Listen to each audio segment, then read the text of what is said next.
Okay guys, so today I'm going to teach you how to add more games to your Super Nintendo Mini Classic.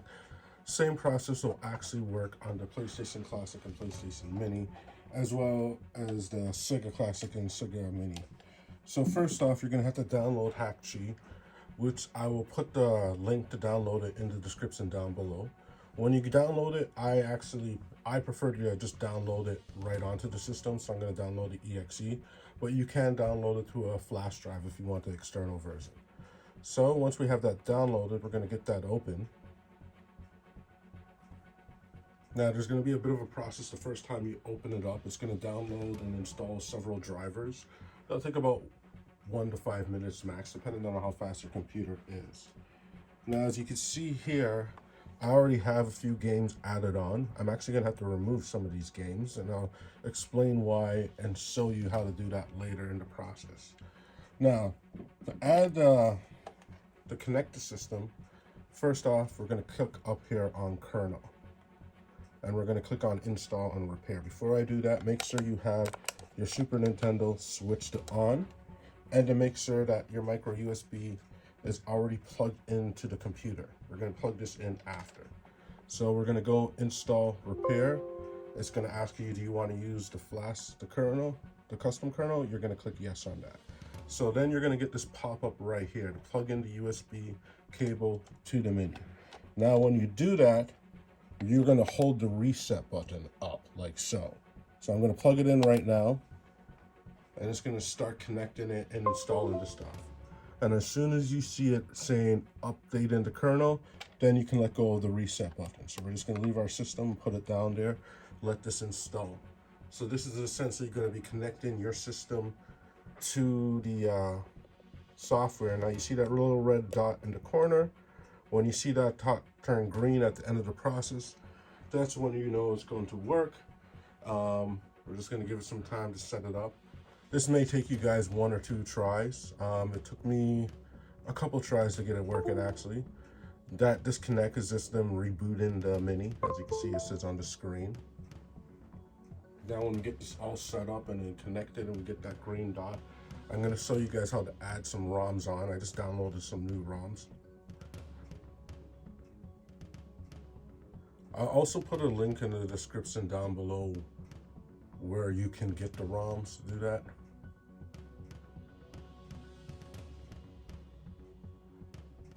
Now, this process is fast or slow, depending on your system mainly. Let's see. Okay, it looks like I'm connected, but it rebooted a couple times the first time I connected. Let's give this a minute.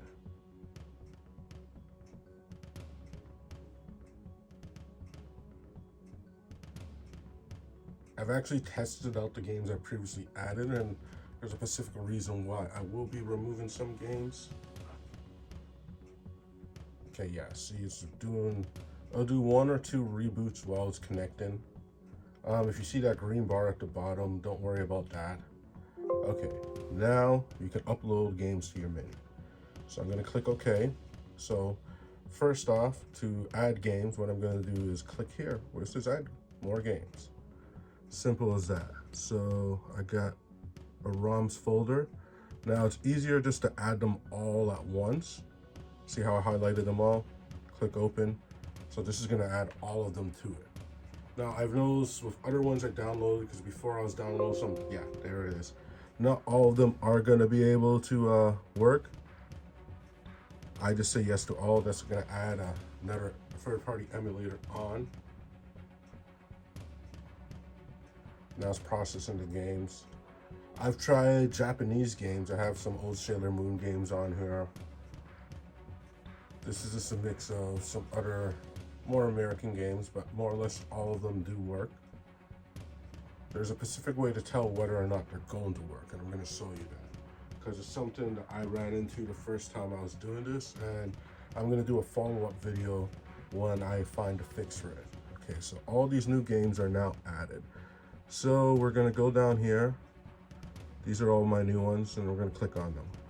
Now, the way to tell if a game's actually going to work is if you see the picture art there. A few of my previous games I added didn't have them, so let's go through them, see how many of these. Bomberman 2, Super Mario All-Stars. Okay, it looks like all these ones do have it. Now, there's a few of them here which I'm going to remove just by doing that. Didn't have it. I'm going to have to go back and I'm going to have to find the picture art and add it for it to be playable, because it not having the picture art, apparently I found out the hard way with some of these games, they won't start.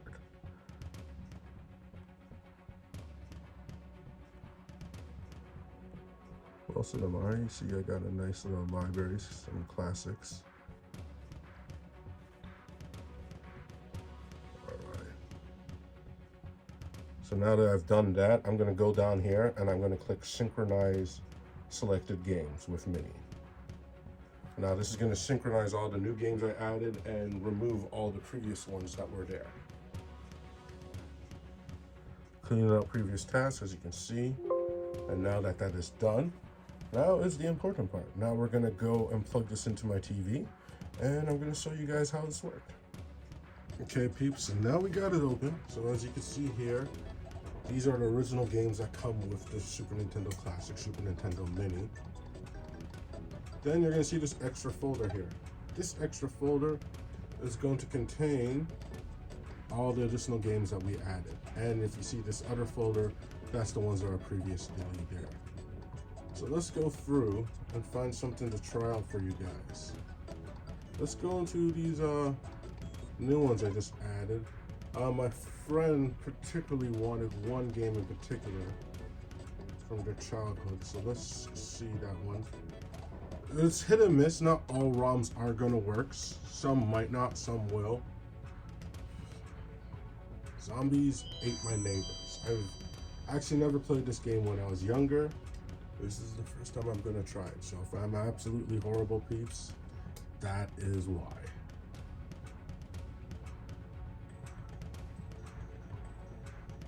Skip the intros, let's just jump into the game. Okay. One player. Rescue the neighbor. Level 1. Zombie panic. Oh, okay, it's one of these. Okay, you got unlimited bullets. So are you using a water gun? Oh, I don't want to shoot the cheerleader. Okay, these guys one shot. Okay. Controls are smooth. There is no lag. Like I know with some of those third-party ones, there's always a complaint the controllers aren't smooth and there's extreme lag. Oh no, I let the cheerleader die. But it is extremely smooth. As I said, guys, you can go and add whatever ROMs. I'm going to put some links down below for you guys to go find ROMs to download. The practice with ROMs is only use ROMs of games that you used to own or you actually own the physical copy. Wink, wink. Not all ROMs are going to work, but if it doesn't, just go find another one and it will.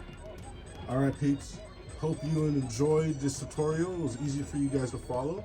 And now you guys can go and play some classic old school games. Stay good peeps, and keep it blitz.